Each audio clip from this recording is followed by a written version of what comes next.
Hello, today I'm going to be showing you how to rebox a copy of Deep Shelf.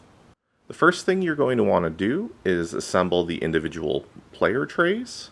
So each one of these trays should have 3 crawlers, a submarine, a variable number of facilities that is listed in the rulebook. You will also want to make sure you have 4 of your tracking cubes, your individual faction markers. You have both a cardboard and a wood version of this, a number of tubes, and your individual faction superstructure. All these should lay flat here. Additionally, each faction has a number of cards.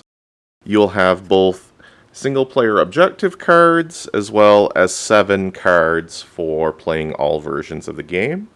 These are designed to fit within the insert. They just slot right in here. Then the cover can go back on top. You'll do this for each of the 4 core factions. If you have United Reclamation, they will also fit in this box. Another tray to be aware of is the resource tray. It's designed to have the unrefined and refined in a section together. So you can see the refined and unrefined osmium, refined and unrefined palladium, and refined and unrefined gold. The last tray to be aware of is the upgrade tray. This one will require a little bit of assembly the first time you play. So the first thing you're going to want to do is locate this little insert. It'll slot in right at the top of the tray here.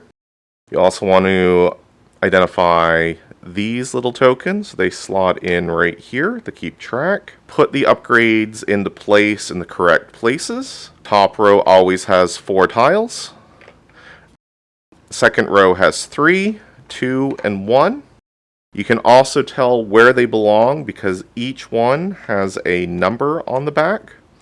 So you can see row 1, 2, 3, 4.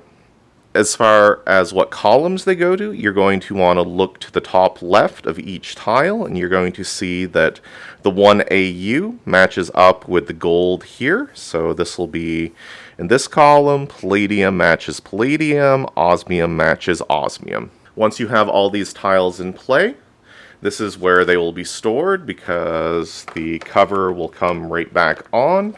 And this is a pretty good insert. The tiles are not going to fly out of place. Alright, as we look at the box here itself, you can see I already have a few components in place.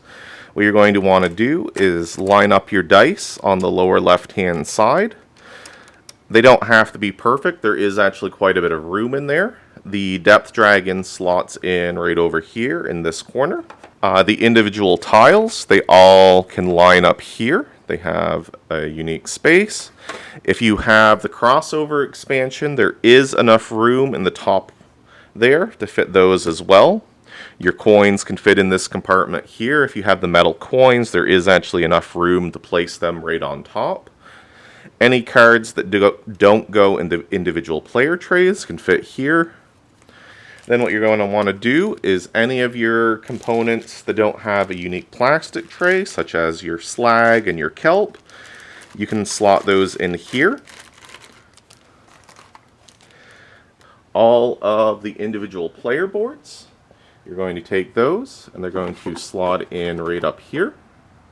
Once that's in place, you're going to take your upgrade tray. This is going to go right on top and it's going to hold everything in place. Next, take your individual factions. They're going to go right on top.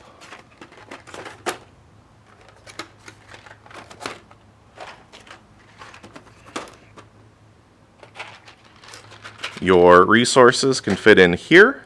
If you have the United Reclamation faction, it can slot in right here. Otherwise, that can just be used as a general storage space. I like to put the individual tile bags on top here. Then you're going to take the game board. It's going to go right on top. You can take your individual rule books, slide those on top, as well as the science board. And that should be everything that's in Deep Shelf.